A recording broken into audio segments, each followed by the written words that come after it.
ఇందులో మనకు రెండు అంశాలు చాలా స్పష్టంగా కనపడుతుంటాయి. చట్టాన్ని వినియోగించుకొని అక్కడ రైతుల కోసం లాయర్లు ఏ విధంగా నిలబడ్డారనేది ఒకటైతే, రెండోది కోర్టు బయట కూడా రకరకాల మార్గాల ద్వారా ఒక కొత్త చట్టాన్ని తీసుకురావడానికే ఈ ఉద్యమం కారణమైంది. కేవలం 1 సంవత్సర కాలంలో వ్యవసాయదారుల కోసం, ముఖ్యంగా కౌలు రైతుల సంక్షేమం కోసం ఒక కొత్త చట్టమే అప్పుడు చేయబడిన ఒక నేపథ్యాన్ని మనం చూస్తాం. దాన్ని ఈరోజు గుర్తు చేసుకోవటం చాలా సంతోషం.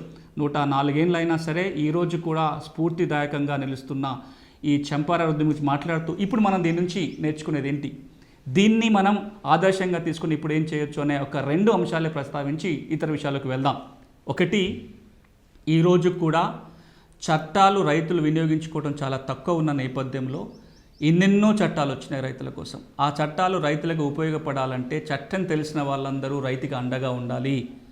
అది నల్ల కోటు వేసుకొని కోర్టులో లాయర్లు కావచ్చు, లా చదువుకొని కూడా కోర్టులో ప్రాక్టీస్ చేయని ఇంకో బోల్డ్ మంది ఉన్న చట్టాలు తెలిసిన వాళ్ళు కావచ్చు, జడ్జిలు కావచ్చు, లా విద్యార్థులు కావచ్చు, లా పాఠాలు చెప్పే వాళ్ళు కావచ్చు, అందరూ కూడా తమ కొంత సమయాన్నన్నా రైతుల కోసం వెచ్చించి ఆ రైతులకు చట్టాల మీద సమాచారం చెప్పడం కావచ్చు, రైతులకు సలహాలు సాయం అందించడం కావచ్చు, రైతుల తరపున కోర్టులో నిలబడటం కావచ్చు, ఇట్లా రకరకాల మార్గాల ద్వారా చట్టాలని రైతులకి చుట్టాలు చేసే కార్యక్రమంలో లీగల్ ఫ్రెటర్నిటీ అంతా పాల్గొన్నట్లయితే మరింత మేలు రైతులు పొందడానికి అవకాశం ఉంటుంది.